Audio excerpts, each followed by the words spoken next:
In a rural mountain home at the edge of a river, a brother killed his only brother in 1943.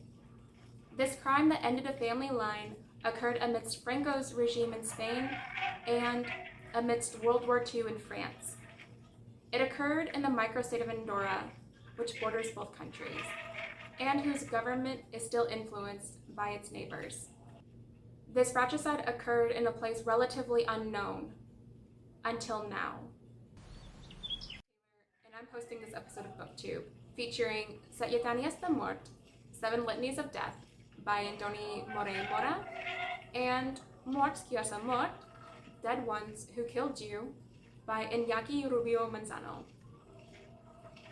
This episode includes an introduction to Andorra, background information on the authors, facts about the Catalan to Spanish translator, an overview of the novels, a brief analysis of some documentation from the case, and concludes with a discussion of genre theory, which touches on true crime and local color.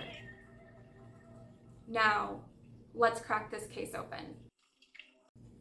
Most resources on Andorra are available in Catalan or Spanish.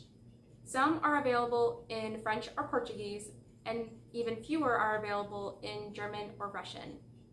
There are resources in English. They mainly consist of blog posts about day trips on travel websites. They highlight the marvelous nature, the duty-free shopping, and the numerous festivals that happen here. Let me share some video from my year abroad.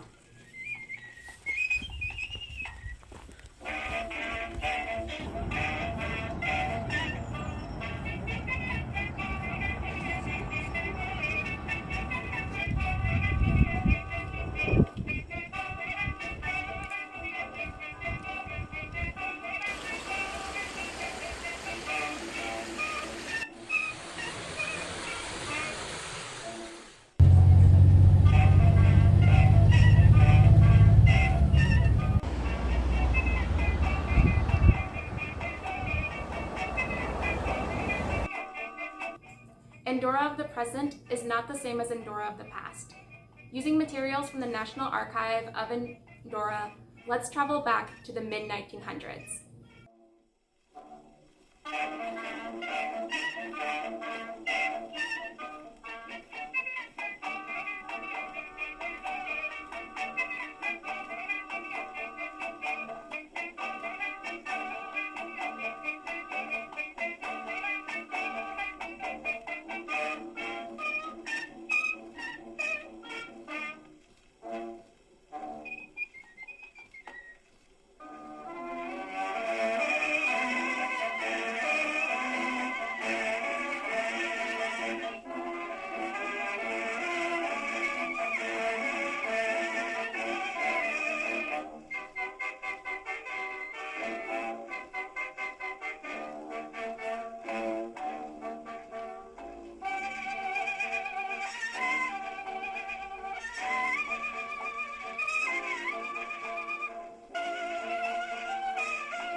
As somebody from a different cultural background, some information isn't always accessible. Therefore, I interviewed the local author Iñaki Rubio for his insights. Benvinguts i benvingudes. Ara farem l'entrevista amb l'actor Iñaki Rubio en català perquè ell m'ha demanat de fer-ho així. Aleshores, som-hi. Primera pregunta. Com descrius Andorra? Andorra, primer de tot, per algú que no la conegui, algú de l'altre costat de l'Atlàntic, doncs és un país molt petit, encaixonat entre dos grans països, com França i Espanya, però té la particularitat de que ha tingut, com tota la seva història, és un país molt antic, amb un dels parlaments més antics d'Europa, que mai ha entrat en guerra, un país molt pacífic, on encara avui és un país molt segur, molt pacífic, i el contacte amb la natura, o la vivència en la natura, és molt immediata. És un país muntanyós i surts de casa i de seguida tens muntanyes. Sí. Quines coses ha de saber la gent que no es troba en les guies de viatge? Clar, no sé què diuen les guies de viatge, però suposo que diuen els llocs turístics. En canvi, hi ha uns elements molt particulars d'Andorra. Per exemple, tenim 2 caps d'estat. Sí, sí. Doncs el fet de tenir 2 caps d'estat que no són nacionals, que són els caps d'estat estrangers, que tenim unes institucions molt particulars que ara s'han modernitzat, però durant segles i segles, fins relativament fa poc, doncs els caps d'estat tenien un poder real, no tenien un govern com a tal, sinó que el Parlament feia el que podia. I això, en el meu llibre, una mica es veu, les institucions històricament d'Andorra han sigut molt particulars. Sí, estic molt d'acord. Quins aspectes de la cultura catalana o andorrana vols que els lectors d'altres regions comprenguin? Per una banda, com era, Andorra és un país curiós perquè en molt pocs anys ha passat, en molt pocs anys, vol dir 50 anys, ha passat d'una vida tradicional, ancestral, lligada al treball a la terra, sense cap mena de revolució industrial ni cap evolució, pràcticament una manera de viure sense carreteres, sense vehicles, a de cop i volta ser un país supermodern, postindustrial, en el sentit que no tenim indústria, però tenim un sector terciari molt potent, i no hi ha hagut un progrés en centenars d'anys, ha sigut en 50 anys. I això genera una fricció entre l'Andorra tradicional, que ja s'ha extingit, i l'Andorra actual, moderna. I els andorrans vivim en aquesta mena de contradicció entre voler reviure una Andorra passada, però que no la volem perquè ens l'hem carregat, i l'Andorra moderna, que està abocada al futur i que tendeix a oblidar-se del passat. Això per una banda. I lligat a això, la cultura tradicional andorrana estava molt lligada a la natura. I per tant, el treball a la terra, però també l'explotació dels boscos, la caça, una vida molt en què la cultura i la natura anaven juntes. En canvi, la societat actual, la vida actual, sembla que la civilització, la cultura, va en contra de la natura. Perquè fem carreteres, fem túnels, destrossem la muntanya. I explotem la muntanya amb estacions d'esquí, però que a vegades no sempre es fa amb cura. Our first author is Antoni Morell Mora. He was born in 1941 and unfortunately passed away in 2020. He went to seminary school, although he never became a deacon. He later continued his education at Zaragoza University and then at Barcelona University. He served from 2005 to 2010 as the Andorran ambassador to the Holy See. He was a longtime member of the Andorran Writing Association, for which he did serve time as the president. During his lifetime, he contributed articles to 2 newspapers and won several literary awards. According to the Literary Route of Andorra by Roser Porta, his writing philosophy was to include universal themes no matter the local context of the work. In his words, he wanted to recuperate the past for the country as a living memory, not as a souvenir and not as a cemetery. Antoni Morell appeared in 4 YouTube videos during his lifetime, and 4 of his books are discussed on Goodreads. They are Saitanias de Mort, La Neu Adversa, Boris I, Read Andorra, and La Noticia de la Massana. He has received a total of 15 reviews as of July 2022. Lastly, please do not confuse Antoni Morell with Antonio Morelli, who was a 20th century musician from the United States. Our second author is Iñaki Rubio Manzano. He was born in 1974 in Barcelona. In 1998, he received his Bachelor's of Arts with an emphasis in the humanities from the Autonomous University of Barcelona. Most recently, he received his Master's of Arts in Cultural Management from the Open University of Catalunya in 2021. He is a former Spanish teacher in the Andorran school system and is currently a public servant with the Ministry of Education. In his free time, he writes novels. He has appeared in approximately 10 literary publications and has won several literary awards as well. When searching his name or his novel Mort qui est mort on YouTube, one finds about 9 results. One of those results is a TEDx talk in which he discusses the power of literature. 3 of his books are also discussed on Goodreads. He has received 36 reviews, most of them for Mort qui est mort, some for Trencadís, and some for Bestiari Pyrenaic. The last person I would like to introduce you to is David Galvez Casellas.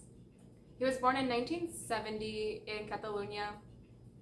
Later, he moved to London to be a student at Cambridge. Presently, he is an English teacher in the Andorran school system. Recently, he started his own publishing house called Medusa Editorials, which gained the translation rights from Catalan to Spanish for Iñaki's book Mort qui est mort.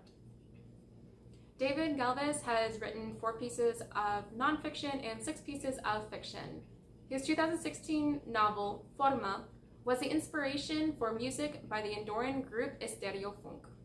While not on YouTube or BookTube, at least 5 of his books are featured on Goodreads, along with his former literary magazine, Portella. He has received over 50 reviews for these various publications. Next, I would like to show you a clip of an interview I had with the translator. As you will see, he is an easygoing person who likes to roll with the punches. All right, right now I have with me David Galvez. His publishing house, Medusa Editorials, recently bought the rights to translate Iñaki's book, Mort qui est mort, into Spanish, and I have a few questions to ask him. As an author yourself, can you compare and contrast the experience of writing and translating? Yeah, in my case, they're completely different processes and tasks. I know that many translators will tell you that translating is a highly creative task and it involves creative processes. But in my case, when I write, I create new things from scratch, and you're absolutely free to do as you please. Whereas when you're translating, you really need to try and be very faithful to the aim, the tone, and the details the author had in mind when he wrote this original text. So for me, translating would be more of a technical thing. I mean, it involves a lot of technique, practice, and experience. And yeah, it's true that you also put a bit of your style and your vocabulary into it when you're translating. I mean, you put a bit of your writing skills into the translation, but for me, it's more of a mechanical thing. On that note, while I was reading Iñaki's book, I noticed that there were linguistic variations in the Catalan that he was using. How are you going to approach that in the translation? Yeah, I had to think a lot about this because you're right. The dialogues, the oral part of the book, could be divided into 2 big registers. One is the register, the most popular register. Illiterate people from this rural part of the country use it. And then you have the register used by Andorran people, but who studied abroad and came back to the country. So they use a different type of vocabulary. They don't express themselves the same way. So yeah, that was one of the questions I had to answer when I started translating the book.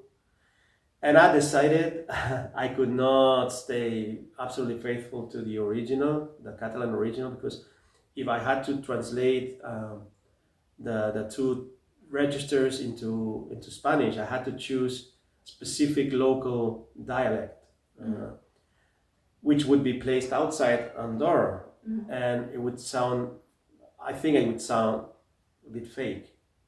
So in order not to make an artificial thing, I try to translate the original as faithfully as I can, but into a more standardized type of Spanish.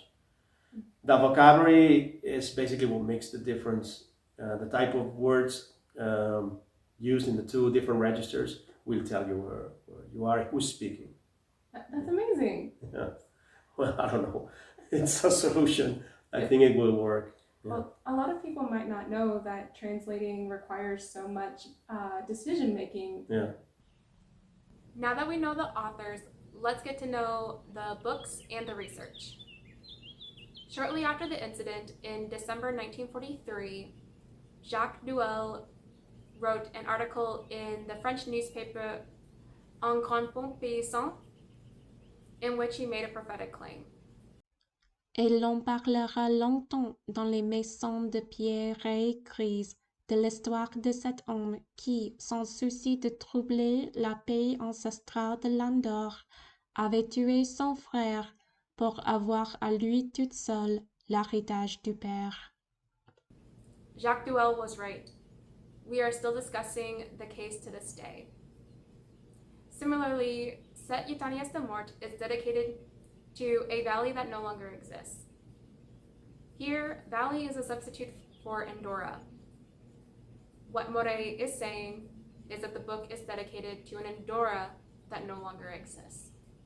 The intertext of Set Yetanias de Mort includes biblical stories, ancestral beliefs, as well as magic rituals of mountain people. This psychological novel is primarily narrated through internal monologue, as well as it is narrated through some flashback. The novel is structured into 7 litanies, mimicking the structure of a rosary, with 6 saints invoked at the structural breaks. Those saints are Saint Maria, Saint Barbara, Saint Agnes, Saint Michael, Saint Letitia, and Saint Andreas. The thematic moral is the sensibility and prudence of a secular identity as a society changes from rural and genuine in the past to corrupt and materialistic in the present. Keep in mind, the novel was published in 1981, 38 years after the Fratricide and more than 40 years from present day. The second novel is Mort que es mort by Iñaki Rubio, which was published in 2021.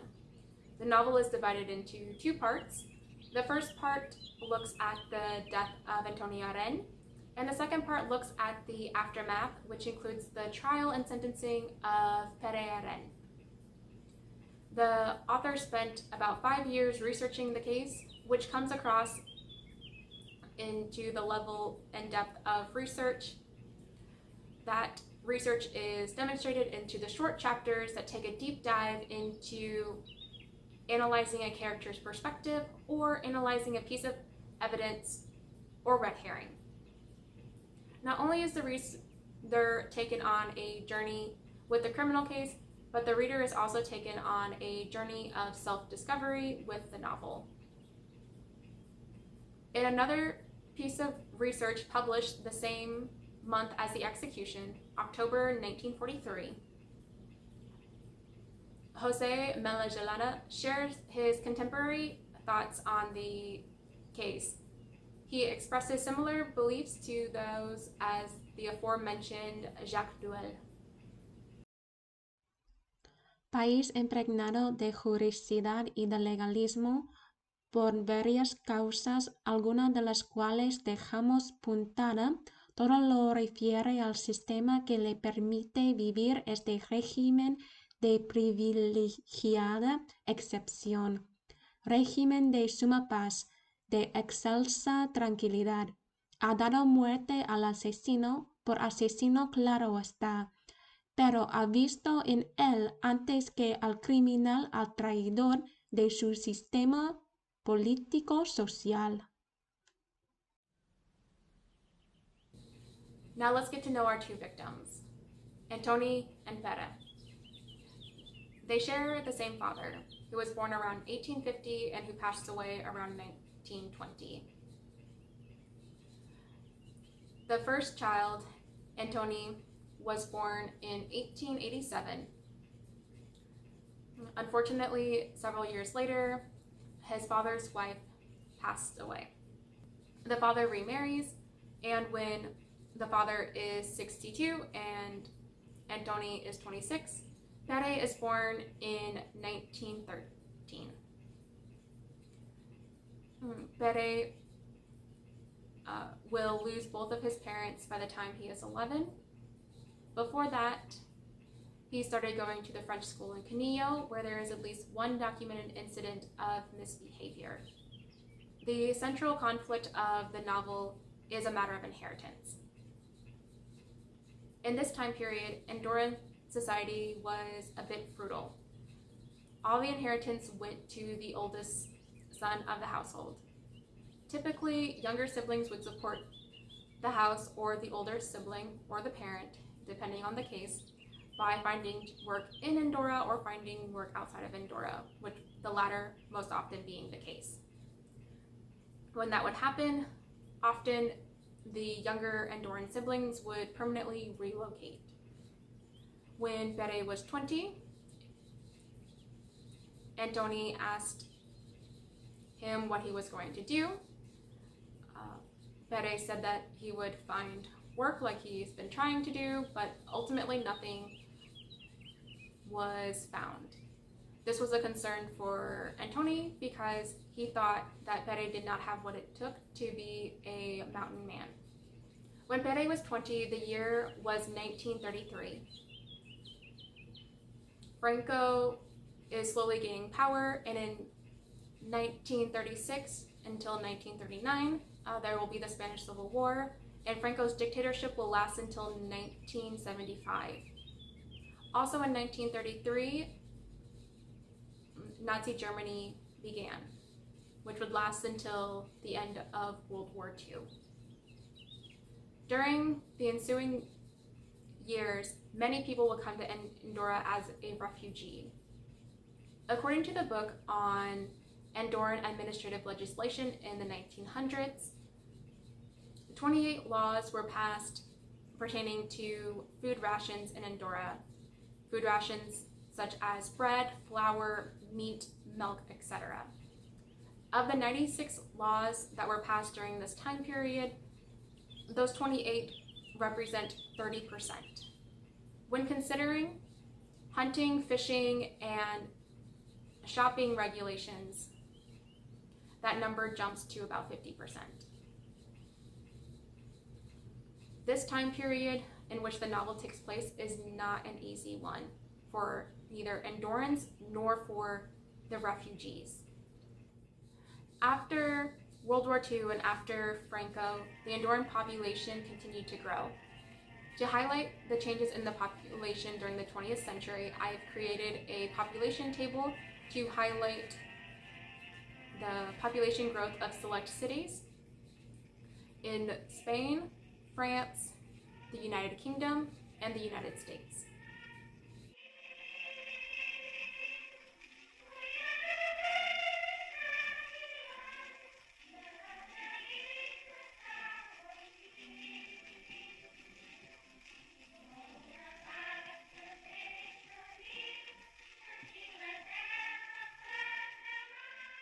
Back in 1943, some people in the community thought that Pere was the victim of a nervous disorder or possibly schizophrenic.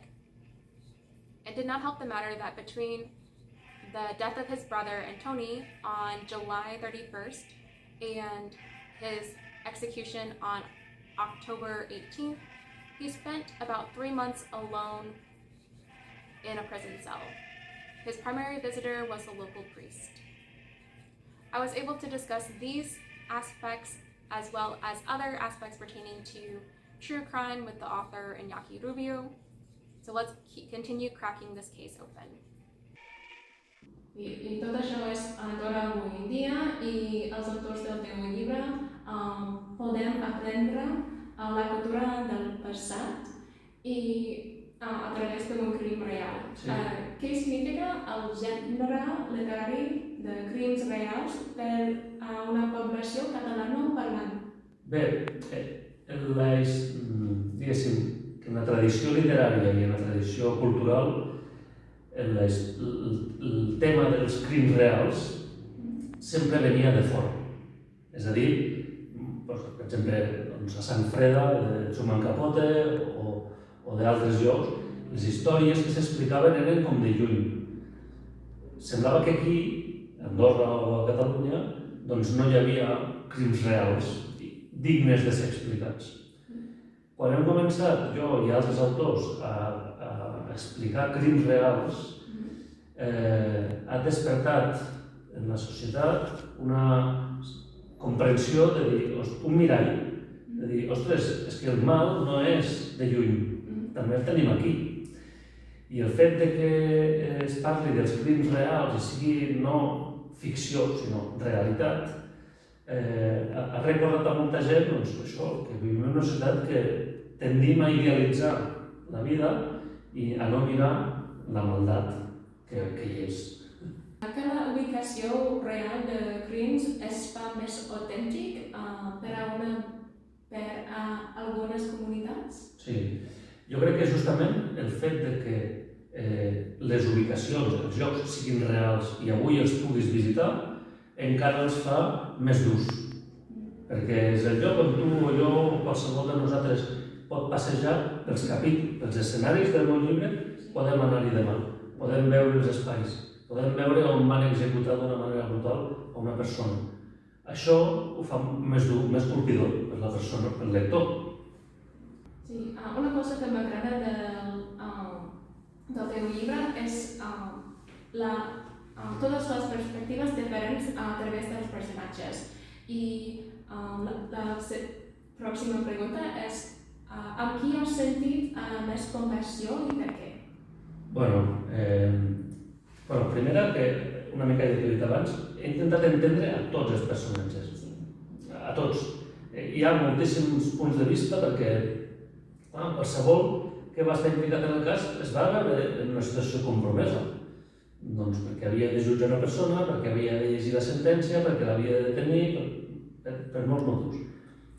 Ara bé, de tots els que he tingut més empatia o m'han fet més pena, ha sigut Pere Areny. Perquè Pere Areny és veritat que ell va matar el seu germà, però ell tenia un problema mental molt greu, o bastant greu, i no sabia el que es feia. I ell declara davant de la justícia que ell no sabia el que es feia, que va tenir un moment d'agitació i que no va saber el que es feia. I li van fer un judici de rigor, no un judici de justícia, i el van jutjar sense tenir en compte tot de causes que avui en dia serien atenuants. El més greu no és només això, és que des del primer moment, quan el detenen, el Pere passa un procés de deshumanització. Els altres deixen de dir-li per nom, li diuen l'acusat, l'encausat, l'autor del crim. Per ells desapareix, el fan, diguéssim, simbòlicament l'eliminen de la societat. Suposo jo que aquest procés de deshumanització era el pas previ per tenir la consciència tranquil·la per executar una persona d'aquella manera. La comprensió científica de la salut mental ha millorat un segle. Tu creus que la comprensió social ha millorat també? Sí, especialment si comparem el moment en què jutgen el Pere i avui en dia. En el moment en què el Pere mata el seu germà i el jutgen i l'executen, aquí a Andorra ni tan sols tenien el concepte de malaltia mental. De fet, en alguns documents diuen debilitat mental, com si fos tonto, simplement. No és que fos tonto, és que tenia un problema de tipus esquizofrènic. Per tant, no tenien ni tan sols la idea de que hi hagués... A les persones els deien els raros i els portaven a cops, a patades.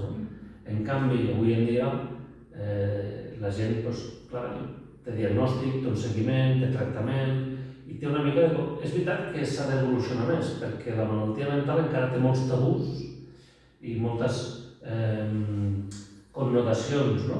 Sembla que s'amaga i, jo què sé, quan algú té una depressió, la resta de gent no sap com actuar amb ells i sembla que sigui com una excusa tenir una depressió, quan és una malaltia mental greu.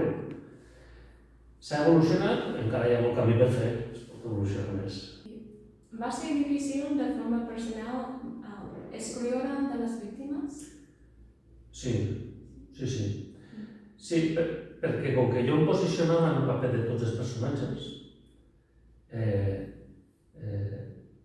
has de viure-ho emocionalment, has d'imaginar-te què faria.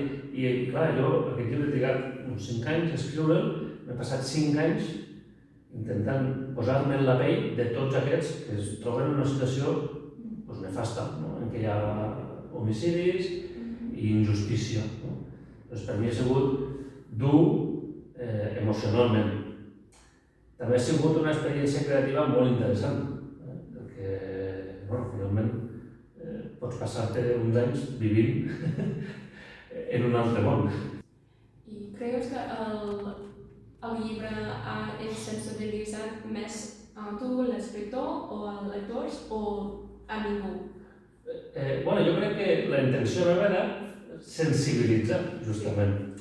També t'he de dir que aquí a Andorra aquest cas era conegut, però no es feia públic, no s'explicava públicament. És a dir, la gent, com que va ser una execució pública, va quedar el país molt impactat. I durant dècades, durant 70 anys, no es parlava públicament, no s'ha investigat el cas públicament perquè hi havia un tabú, perquè hi havia consciència de que allò no havia anat bé, s'havia fet malament. Aleshores, jo m'arriscava a agafar un tema tabú per tot un país i obrir la caixa de Pandora. Sí. I jo crec que la recepció ha sigut bona, en el sentit de, feia falta conèixer ben bé la història, perquè a la història havien quedat molts rumors, no coneixement documental, que és la feina d'un historiador és documentar les coses. Aleshores, la resposta de la gent és com de... aquest llibre és reparador. Repara un silenci de 70 anys, repara una injustícia que va succeir fa 70 anys i posa pau. I tanca la ferida, per d'alguna manera. Of course, this is BookTube, where people share their thoughts on what they've read. I am no different. I was inspired by the lack of Andorran presence in BookTube, particularly for English speakers. Anne Morgan, who started the Read Around the World challenge with her viral TED Talk, read a short narration by Albert Salvador. This narration was translated into English, and it took place not in Andorra, nor the Pyrenees, nor Europe for that matter. When looking for the combination of BookTube and Andorra, I found one result in English. The host discusses a piece of nonfiction that explores the significance of microstates in modern-day Europe. While this book is fascinating and is definitely on my to-read list, it highlights the difficulty that one has in locating narrations that are set in Andorra and that are available to English-speaking people. I was able to ask these and other questions about the significance of the novels to author Iñaki Rubio and translator David Galvez. Let's keep cracking the case. Que hi ha traces entre els gèneres de la novel·la històrica i negra? La història del Pere Areny i dels Gastons era una història molt fàcil d'explicar, però molt fàcil de fer malbé, de fer-la malament, perquè era molt fàcil quedar-se només en la història del cas. Sí. En canvi, aquest cas concret servia per explicar la història del món, perquè estem ubicats a la Guerra Mundial. I des d'un cas molt particular i un país molt particular i molt petit pots explicar la Guerra Mundial i els conflictes com es donen a peu de carrer, no? Com es donen a la realitat. Per tant, podies explicar el cas real, es podia explicar la Guerra Mundial, però també es podia explicar, que és una cosa que també hi ha al llibre, el drama rural, no? Com es vivia en un món que no s'havia mogut de l'època medieval quan la resta del món estava evolucionant molt. I també es podia explicar com una novel·la negra, perquè la gràcia també està aquí, en fer un tractament una mica novel·lístic, que era el que jo volia. Quins problemes vas confrontar com un home fora d'aquesta època temporal? Era molt fàcil caure en la tentació de, des del nostre punt de vista, jutjar, emetre un judici de valor sobre el que vam fer fa 75 anys, perquè el món era molt diferent. Aleshores, el que jo em vaig proposar era evitar de caure en aquest judici de valor i intentar entendre a tots els personatges, intentar entendre què és el que va passar. El gran repte és traslladar al lector totes aquestes... com es vivia en aquell moment. I per això necessites fer molta recerca històrica, no només del cas, sinó de costums, de maneres de treballar, maneres de fer, maneres de viure i maneres de parlar. Tota una recerca sobre el llenguatge. El llenguatge era la clau, per mi, per traslladar el lector en aquell moment. En aquell moment i en aquell lloc. Ja no es parla així a Andorra. Era com una manera de fer com arqueologia lingüística i recuperar expressions, maneres de parlar, de comunicar-se, que tenia la gent en aquell moment. De quines coses de la justícia i de la pau pot aprendre la gent a través de llegir el teu llibre?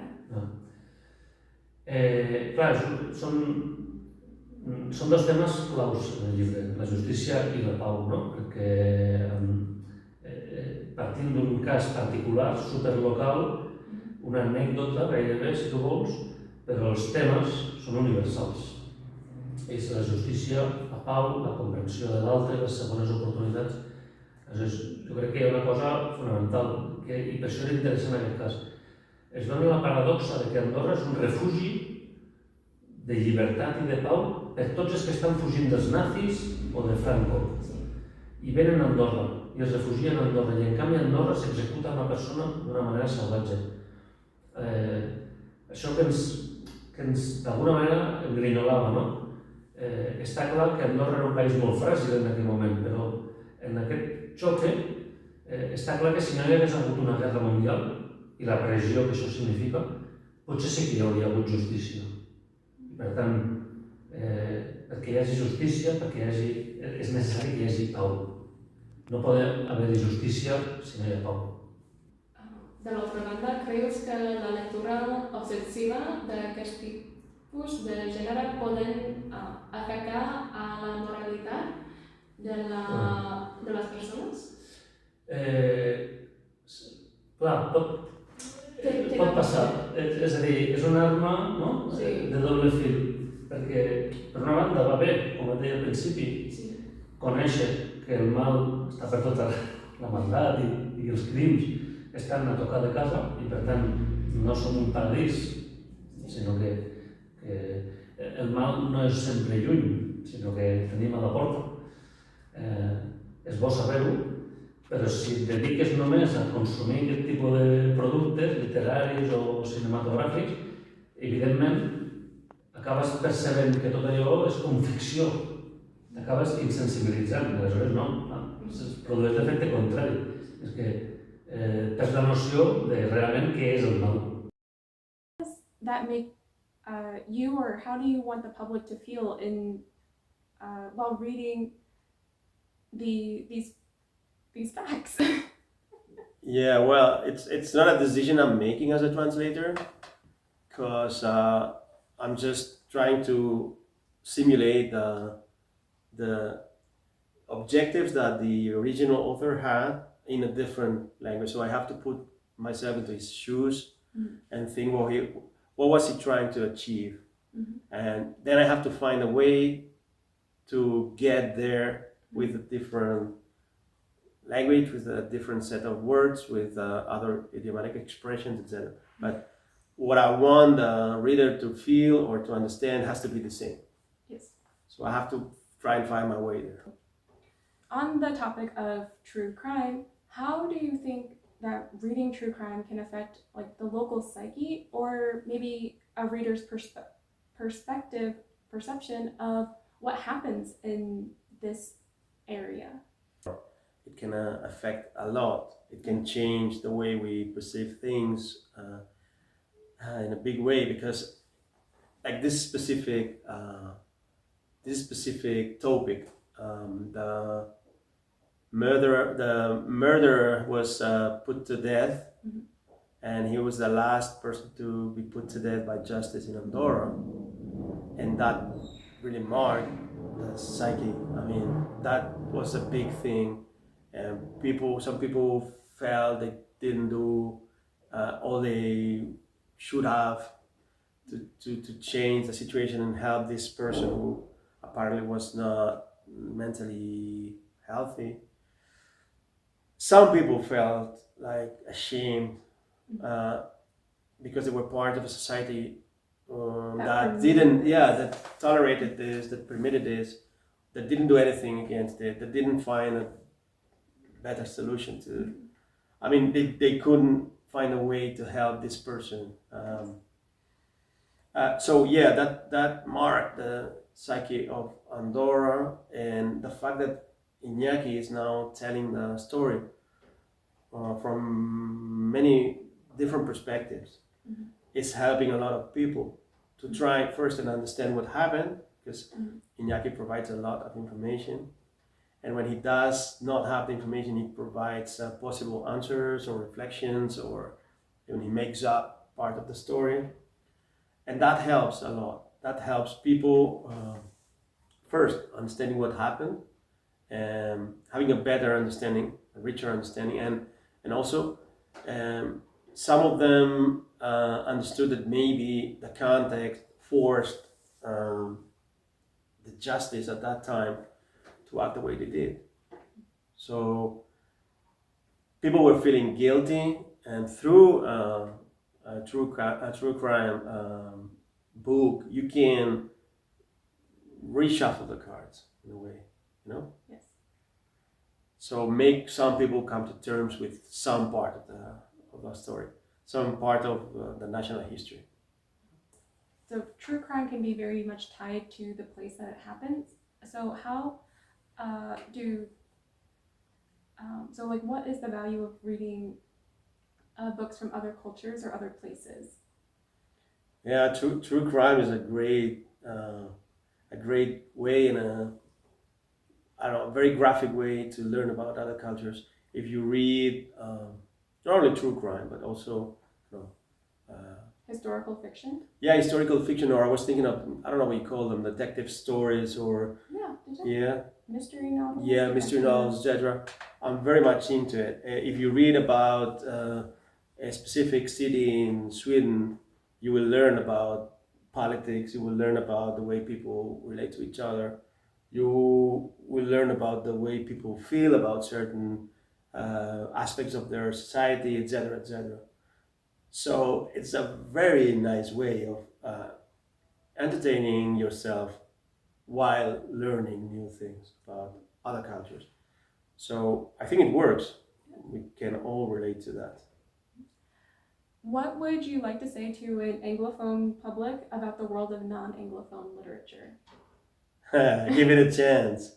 That's what I want to say. Give it a chance, because in the end, these are all stories about people, and you can surely relate to them.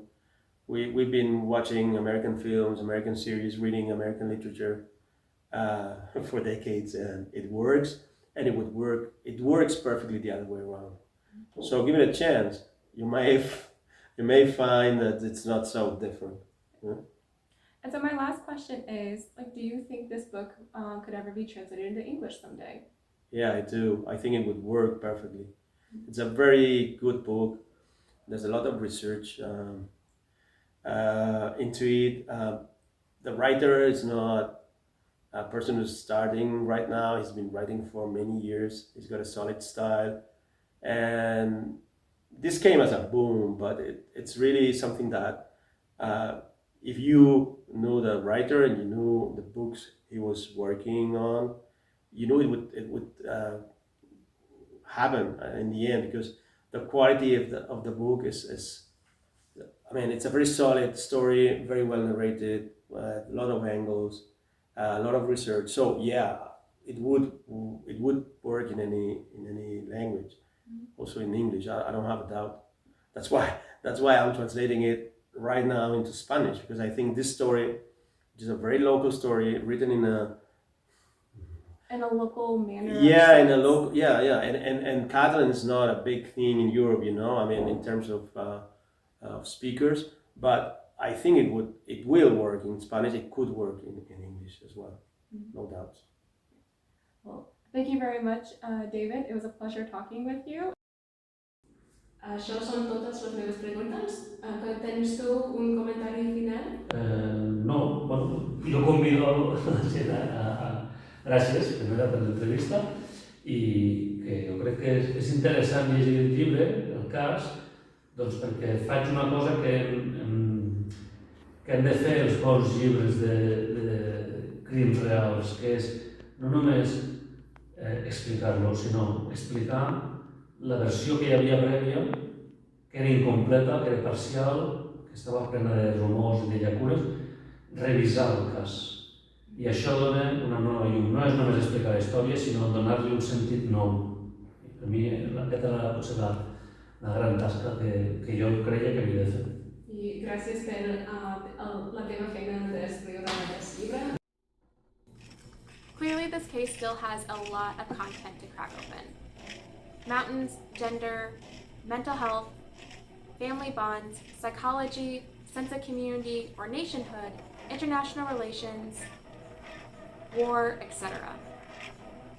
In conclusion, I might be leaving you with more questions than answers.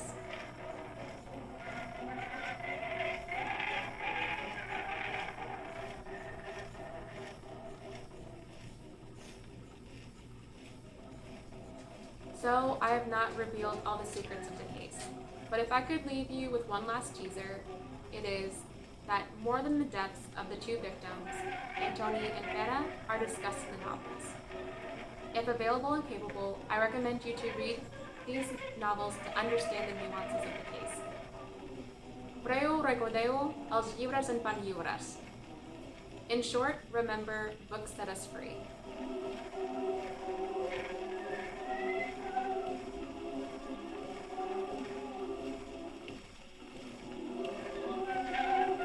Gracias a tot per mirar aquest video. Thanks to everyone for watching this video.